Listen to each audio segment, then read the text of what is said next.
27, pues un número ahí que se haya puesto al azar, ¿no? El 27 es un artículo de los derechos humanos en los cuales decía que la cultura y el arte tiene que estar a la disposición de todas las ciudadanas y ciudadanos.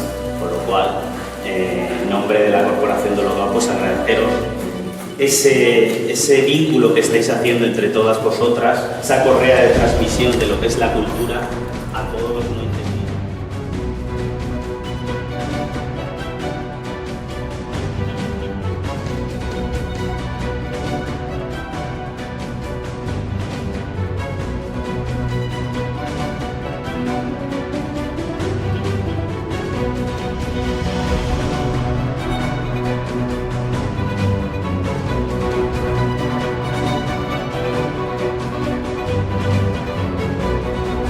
Esta performance es la primera obra de toda la exposición, trata sobre la violencia vicaria, la que ejercen parejas contra los